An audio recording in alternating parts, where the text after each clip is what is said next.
दोस्तों, अगर आप बार बार फटी एड़ियों को लेकर के बहुत ज़्यादा परेशान हैं, चाहे वह पुरुष या महिला हों, अगर फटी एड़ियों की समस्या उन्हें बार बार हो रही है, तो एक ऐसे घरेलू नुस्खे के बारे में जानेंगे। अगर इस नुस्खे को आप घर पर तैयार कर रहे हैं तो लगभग 1 से 2 दिन में आप अपनी फटी एड़ियों से छुटकारा पा सकते हैं। तो इस वीडियो के माध्यम से उस नुस्खे के बारे में पूरी डिटेल से जानेंगे, कैसे उस नुस्खे को तैयार करना है और कब इसे हमें प्रयोग करना है और कितनी बार एक दिन में लगाना है। तो पूरी डिटेल्स इस वीडियो के माध्यम से जानेंगे। तो अगर अभी तक हमारे चैनल पर नए हैं, चैनल को सब्सक्राइब नहीं किए तो बेल आइकन वाला बटन दबा करके चैनल को सब्सक्राइब फॉलो शेयर करते रहें, ताकि आपके पीछे और भी अच्छी वीडियो लाते रहें। दोस्तों, एड़ियाँ फटना जो है यह आम समस्या हो गई है। किसी की एड़ियाँ फट सकती है, चाहे वह पुरुष या महिला हो या बच्चे हों, किसी की एड़ियाँ भी फट सकती हैं। जब यह एड़ियाँ फटती हैं तो बहुत ज़्यादा दर्द होता है। तरह तरह के ऑइंटमेंट, तरह तरह के क्रीम का प्रयोग कर लेते हैं, तरह तरह के लोशन का भी प्रयोग कर लेते हैं, लेकिन आपकी फटी एड़ियों का इलाज सही से नहीं हो पाता है। तो अगर आप फटी एड़ियों की समस्या को लेकर के बहुत ज़्यादा परेशान हैं, आप अपनी फटी एड़ियों से छुटकारा नहीं पा रहे हैं, मेरे द्वारा बताए गए इस नुस्खे का प्रयोग अगर आप डेली कर रहे हैं तो आप अपनी फटी एड़ियों से छुटकारा पा सकते हैं और इस नुस्खे को घर बैठकर आप आसानी से बना सकते हैं। दोस्तों, यह नुस्खा जो है बिना केमिकल वाला है, इसे कोई भी प्रयोग कर सकता है। यह आपके पैरों की स्किन को कभी भी नुकसान पहुंचाने का काम नहीं करेगा। लोग घरेलू नुस्खे का प्रयोग करना नहीं चाहते हैं, वह आसान समझते हैं कि जाते हैं मेडिकल स्टोर से कोई भी क्रीम लेते हैं फटी एड़ियों का सही करने का, उसे ले आकर के अपने पैरों में लगाते हैं, कुछ दिन सही रहता है, फिर वही समस्या हो जाती है या फिर सही भी नहीं होता है। दोस्तों, एड़ियाँ फटने की समस्या जो है यह कभी भी इंसान को हो सकता है। लास्ट ठंडक में भी हो सकता है और गर्मी में भी हो सकता है। अगर आप फटी एड़ियों को सही करना चाहते हैं तो सबसे पहले आप अपने पैरों का ध्यान दें, पैरों की साफ़ सफाई रखें, उसे अच्छी तरह क्लीन करके उसमें कुछ ऑयल लगाएं।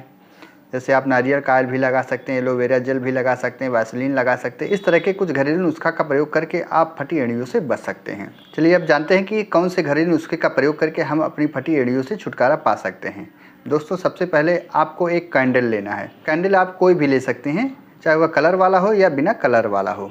तो जहाँ तक हो आप बिना कलर वाला लें, यह सबसे अच्छा रहेगा। अगर नहीं मिल रहा तो आप कलर वाला भी आप ले सकते हैं। उसके बाद आपको नारियल तेल लेना है, कुछ मात्रा में आपको सरसों का भी तेल लेना है और इसके साथ साथ आपको एलोवेरा भी प्रयोग करना पड़ेगा। अगर आपको देसी एलोवेरा नहीं मिल रहा है तो आप कुछ विटामिन ई का कैप्सूल भी प्रयोग कर सकते हैं उसमें।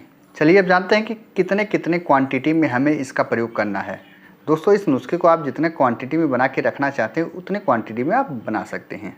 मान लीजिए आप एक कैंडल लिए हैं, छोटा वाला लिए हैं तो उसी हिसाब से आप उसमें ऐड करेंगे सब कुछ, या बड़ा वाला कैंडल लिए हैं तो आप बड़े वाले के हिसाब से उसमें ऑयल, एलोवेरा और नारियल ऑयल उसमें ऐड करेंगे। देसी भाषा में समझते हैं। मान लीजिए आप एक करछुल आप कैंडल लिए हैं तो उसको आपको कद्दूकस से उसे रगड़ लेना है, उसके पूरे छिलके को उतार लेना है, जो उसमें धागा होता है उसको बाहर आपको निकाल देना है। लगभग 1.5 करछुल आपको सरसों का तेल उसमें ऐड करना है।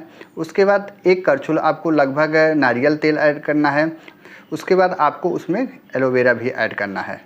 अगर आपको एलोवेरा नहीं मिल रहा है तो आप 4 से 5 विटामिन ई का कैप्सूल उसमें ऐड कर सकते हैं।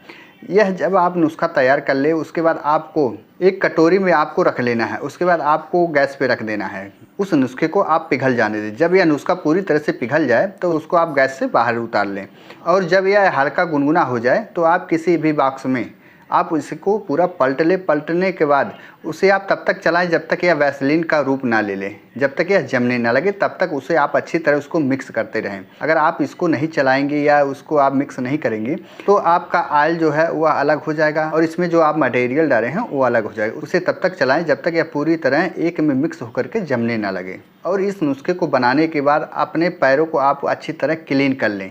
क्लीन करने के बाद उसे आप सुखा लें। सुखाने के बाद जो पैरों की डेड स्किन है उसे आप अच्छी तरह रगड़ रगड़ के उसको बाहर निकाल दें। मार्केट में पैरों को रगड़ने वाला आता है, वो प्लास्टिक का भी रहता है, आपको लोहे का भी मिल जाएगा। आपके पास जो उपलब्ध है उससे आप अपने पैरों की डेड स्किन को आप बाहर निकाल दें। उसके बाद आप यह जो नुस्खा बनाए हैं अपने पैरों में उसे अच्छी तरह उसमें लगा दें। लगाने के बाद मार्केट में आपको कट सॉक्स मिलता है, पैरों को कवर करने के लिए सॉक्स आता है, तो उसको आप पहन लें। वह क्लीन हो, उसमें डस्ट ना लगा हो, आपको वही सॉक्स कवर करना है अपने पैरों में।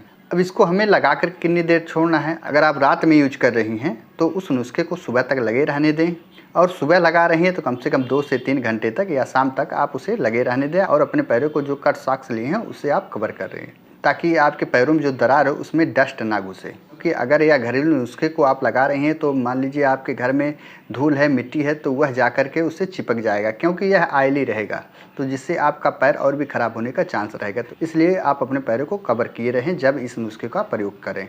दोस्तों, इस नुस्खे को आप हफ्ते में 2 से 3 बार 4 बार आप प्रयोग कर सकते हैं अगर आपको फटी एड़ियों की समस्या हो रही है। तो इस तरह आप घरेलू नुस्खा तैयार करके आप अपनी फटी एड़ियों से छुटकारा पा सकते हैं। दोस्तों, इस तरह की हेल्थ रिलेटेड वीडियो देखने के लिए अगर अभी तक हमारे चैनल पर नए चैनल को सब्सक्राइब नहीं किए हैं तो बेल आइकन वाला बटन दबा करके चैनल को सब्सक्राइब जरूर कर लें ताकि हमारे वीडियो की नोटिफिकेशन आप तक पहुंचती रहे।